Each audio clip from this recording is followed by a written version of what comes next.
Alors nous sommes le mercredi 3 février 2021, nous sommes à Toulon, j'ai quelqu'un au téléphone, j'ai lui demander de se présenter, bonjour. Bonjour Philippe, je suis Marie Tiby, je suis autrice de littérature jeunesse.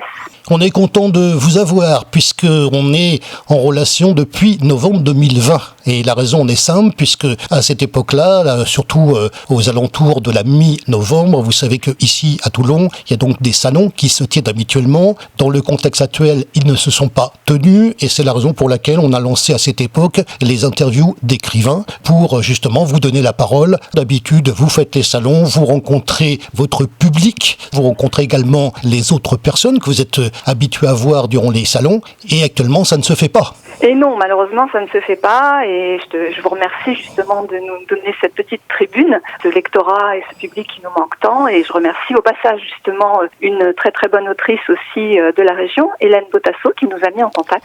Alors ça a mis un petit peu de temps pour qu'on puisse faire cette interview, mais je suis vraiment ravie de répondre à vos questions, Philippe. On s'est intéressé à vous d'abord parce que effectivement il y a quelqu'un qui nous a parlé de vous, c'est ce qui me permet de vous connaître un petit peu mieux et il est vrai que depuis novembre, nous on a entamé des démarches notamment, et je vais le dire, auprès des différents éditeurs pour essayer de recueillir auprès d'eux les couvertures de vos livres. J'annonce donc que effectivement on les a pratiquement tous contactés, mais l'important c'est qu'ils ont tous répondu. On va leur faire un petit message d'abord pour les remercier. Ça nous permet également de mieux apprécier ce que vous faites, parce qu'effectivement le créneau dans lequel vous faites, c'est un petit peu spécial, donc ça mérite quelques explications d'une part. Vous êtes justement dans ce créneau jeunesse à travers différents éditeurs, et là on a besoin d'explications. D'abord, vous faites ça depuis quand ? J'ai commencé dans la littérature jeunesse il n'y a pas vraiment très longtemps, il y a juste 8 ans. J'écris évidemment depuis longtemps, j'adore les livres, la lecture et j'ai beaucoup d'imagination, ce qui fait que j'ai pratiquement toujours écrit des histoires. Je me suis lancée d'abord en auto-édition avec des livres suite à des rencontres. D'ailleurs, je leur fais un petit clin d'œil, Christelle et Natalia, qui se reconnaîtront peut-être, qui m'ont aidée, qui m'ont donné un petit coup de pouce. J'ai démarré donc en auto-édition et puis petit à petit, prenant confiance en moi, je me suis adressée à des maisons d'édition différentes qui m'ont répondu favorablement, commençant par des petites maisons d'édition, puis petit à petit des plus grandes. Et vous êtes toujours bien sûr en relation avec eux, en tout cas c'est ce que j'ai vu, puisque quand on parle de vous, effectivement, vous êtes connu. Comment se passe la ventilation des différents ouvrages que vous avez faits à travers ces éditeurs ? En général, un auteur de littérature, que ce soit jeunesse ou adulte, écrit des choses assez différentes. En jeunesse, c'est facile d'écrire des choses différentes, d'écrire pour les tout petits, pour les enfants de maternelle, d'écrire pour les enfants d'école primaire, d'écrire dans plusieurs styles, et c'est mon cas. Autant j'aime lire des choses différentes, autant j'aime écrire des choses différentes. Ce qui fait que je vais m'adresser ensuite à des maisons d'édition dont la ligne éditoriale va rejoindre un petit peu mes propositions. C'est pour ça que j'ai commencé avec des petites maisons d'édition qui m'ont fait confiance, comme par exemple le Dahu, la petite maison d'édition du Dahu avec un petit livre qui s'appelle Petit chat disparu. Ensuite, des maisons d'édition différentes dont on pourra parler peut-être éventuellement tout à l'heure. Ah oui, parce qu'on a différentes couvertures et le moins qu'on puisse dire, et par rapport à tous ces éditeurs qui nous ont envoyé les couvertures, bien sûr, il faut parler des différents livres dont on a reçu les couvertures. Mais ce que j'ai vu également, ce qui est donc un secteur un petit peu particulier, parce que avant qu'on parle des ouvrages, il faut qu'on parle également des conséquences. Parce que moi, je vous ai vu en photo, on les mettra pas dans l'illustration, mais je vous ai vu en photo dans les classes, parce que ça, c'est important. Donc vous voyez bien sûr votre public qui est un public d'enfants et les parents bien sûr qui sont associés à ça. Moi je vous ai vu dans les classes en train de présenter ou d'avoir des discussions avec les enfants par rapport au livre que vous faites. C'est quand même pas banal non plus. Alors c'est pas banal et c'est surtout très très agréable. Ça fait vraiment partie du côté du métier que j'apprécie énormément, c'est de faire des rencontres dans les classes, d'aller à la rencontre des enfants, que ce soit en maternelle, que ce soit en primaire, avec les enseignants qui en général font un travail merveilleux autour des livres qu'ils utilisent pour travailler en classe. Vraiment ça fait partie des choses qui me manquent aussi beaucoup, puisque en ce moment c'est un petit peu plus compliqué d'aller dans les classes. C'est un petit peu la cible de mon métier, c'est outre l'écriture, c'est aussi la transmission, le partage. Et effectivement, dans les écoles, ça permet d'aller vraiment jusqu'au bout du métier qu'on fait en tant qu'auteur jeunesse. En ce qui concerne maintenant les différents livres, parce que quand j'ai vu au départ, franchement, je vais vous donner aussi mes réactions, on doit préparer ça, au niveau des couvertures, au niveau de savoir ce que vous faites, sur quel créneau on est. Je vous avoue franchement que moi au départ, quand j'ai vu les différents livres que vous avez faits, il y en a un certain nombre, je ne dirais pas que j'ai eu peur par rapport au nombre, je ne vais quand même pas extrapoler jusque-là, mais enfin, ça surprend quand même. C'est vrai que j'ai beaucoup de chance. De nombreuses maisons d'édition m'ont fait confiance, m'ont suivi dans cette passion. Par exemple, aux éditions Langosha, on a eu la chance avec Fabien Octolambert, qui est l'illustrateur, et Karine Fontaine, qui nous a fait vraiment confiance sur ce projet, d'avoir une série. Donc forcément, une série, ça veut dire de nombreux titres. On en est à ce jour à 14 titres. De vous en citer, alors ça s'appelle Dans le bois de Coin-Joli, la petite collection. Et le petit ours bleu mis en scène s'appelle Nono, dans plusieurs titres. Alors je vous cite en vrac Le Presque Noël, La Grosse Colère, Le Bel Amoureux, Panique au pique-nique, La Super Excursion, La Fête foraine, il y en a 14 comme ça. Ça fait beaucoup de livres d'un coup. Et puis des maisons d'édition m'ont fait confiance aussi sur plusieurs titres. Je pense en particulier aux éditions de Plaine-en-Vallée, avec le très très beau Monsieur Poinsettou que j'adore, illustré par Chiara Arcego.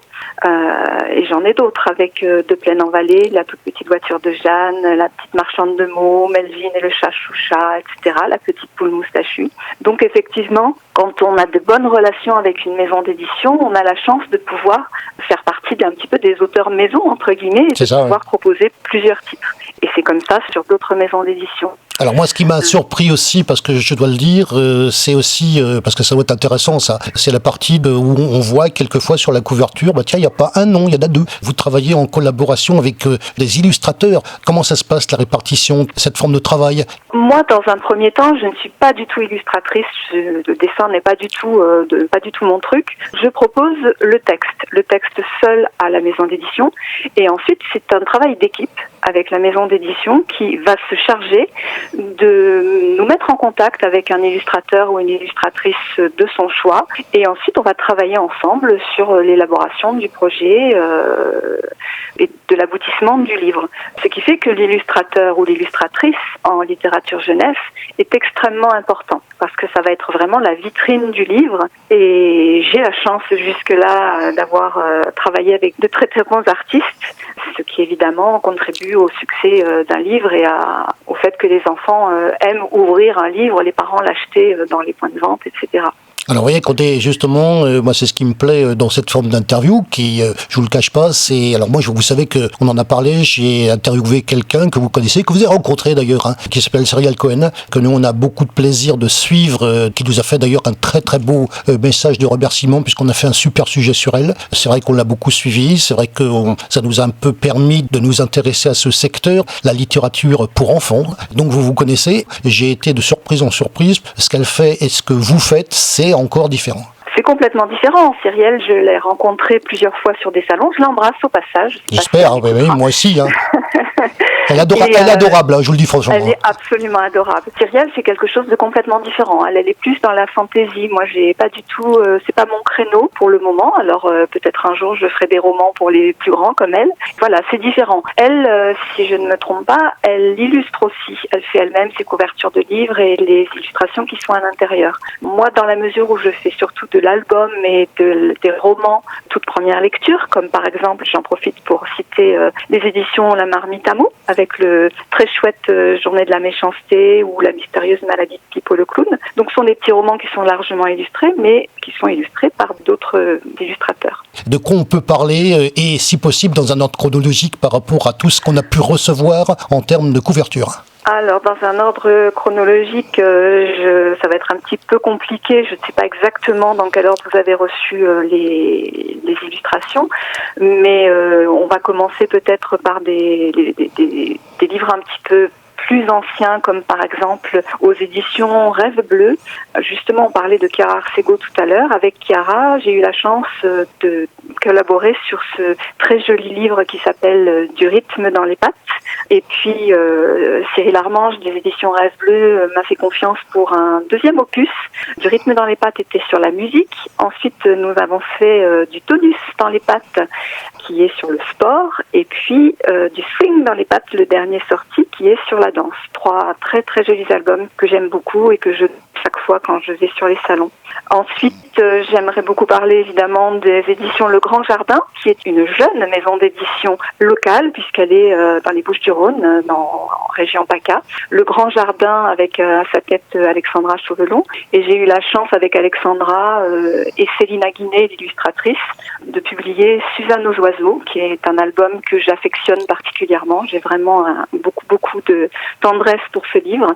Ce livre a été prix Chronos en 2019. Il a été sélectionné pour le prix des Incorruptibles en 2020 et les coups de cœur de nombreux libraires, de nombreuses associations. Il va donc y avoir cette année, là, bientôt, dans un mois environ, la sortie du deuxième album aux éditions Le Grand Jardin, qui s'appelle Le Renard Emprivoisé. Alors avec un titre un petit peu particulier, mais je ne veux pas trop en dévoiler. C'est une histoire de nature, de liberté, avec Rebecca Romeo qui va faire des illustrations. Donc Le Grand Jardin. J'aimerais aussi parler des éditions Casterman. J'ai la chance de travailler avec les éditions Casterman avec un très chouette album qui plaît autant aux petits qu'aux moyens et je crois même aux grands. Un petit peu irrévérencieux, un petit peu décalé, qui s'appelle La princesse qui pue qui pète, sur la liberté d'être qui on veut, l'absence des stéréotypes, c'est quelque chose qui me tient beaucoup à cœur. Et j'ai la joie aussi d'annoncer que, vu le succès de ce premier opus, Thierry Manès, qui travaille avec moi, qui est illustrateur, on est en train de préparer donc le deuxième, qui va s'appeler La princesse qui pète, prince pas très charmant. D'accord. Voilà, ça c'est chez Casterman. J'aimerais parler aussi d'une petite maison d'édition qui s'appelle Pas de l'échelle, oui, qui est plus particulièrement de l'édition plutôt scolaire à destination des écoles, on en parlait tout à l'heure. Ça c'est aussi une très très bonne chose. C'est de circonstance, puisqu'hier c'était la Chandeleur. On a travaillé avec Nathalie Janer sur des crêpes pour la princesse Chipote. Et puis le petit geste qui est sur l'écologie, des gestes à apprendre aux enfants pour la sauvegarde de l'environnement. Et la bravoure du troubadour. Alors toujours cette histoire de liberté d'être qui on veut, quand on veut, etc. que j'aime travailler, qui vient justement de sortir en kamishibai. Alors le kamishibai, c'est une espèce de petit théâtre pour enfants, très très intéressante à faire. Donc ça, vous pourrez trouver tout ça sur le site de la maison d'édition Pas de l'échelle. D'autres maisons d'édition avec qui j'ai la chance de travailler, des éditions Grenouille, avec le joli album qui s'appelle La recette de Moulinette. J'espère aussi avoir d'autres albums dans cette maison d'édition. Celui-ci est illustré par Gaël Picard, avec qui j'ai eu vraiment beaucoup de plaisir à travailler. Un autre livre dont j'aimerais parler, c'est Le dessin magique de Bao, chez Gauthier Langros. Et puis, chez Les Petits Bérets, Marcel et son tuba, que j'affectionne aussi particulièrement. Il va y avoir un nouveau livre à venir qui s'appelle Le parapluie noir de Pépé Gaspard. Une petite collection chez Langocha, en projet à venir. Des petits livres à destination des plus petits, découverte de la nature, de l'environnement. Donc ça va être aussi très très sympa. Karine Fontaine m'a fait confiance aussi sur beaucoup de mes textes. On avait fait un très joli album, Le merveilleux Noël de Frozy par exemple, ou ce joli livre qui s'appelle Plus tard je serai toujours à tes côtés. C'est toujours un grand plaisir de pouvoir continuer à travailler sur ces maisons d'édition. Il y a Langocha, je pense que vous en avez sorti beaucoup ici. C'est vrai que chez Langocha, il y a eu toute la série des nonos dont je parlais voilà, au début d'interview, donc c'est vrai qu'il y a eu 14 albums. Ça nous a donné une idée sur ce que vous faites, qui est quelque chose de très particulier, toute cette littérature jeunesse. On a une petite conclusion à faire sur cette interview si particulière. Ce que je voudrais dire, c'est que la littérature jeunesse, c'est vrai que c'est un univers foisonnant, plein de découvertes au fur et à mesure. J'en fais sans arrêt, en particulier dans les salons. J'espère de tout mon cœur, je croise les doigts très fort pour que les salons reviennent le plus rapidement possible, pour venir à la rencontre des lecteurs et surtout aussi pour rencontrer d'autres auteurs, autrices, illustrateurs et illustratrices. Croisons les doigts pour que ça revienne très très vite et qu'on puisse se rencontrer, faire des dédicaces le plus vite possible. possible. Voilà Philippe, on est arrivé je crois au bout de cette interview. Je voulais vraiment vous remercier de nous donner l'occasion de parler de nous en ces temps un petit peu troublés. Merci beaucoup pour tout le travail que vous avez fait, pour ces bonnes relations qu'on peut avoir et puis j'espère vraiment vous retrouver sur un salon bientôt avec tout le monde.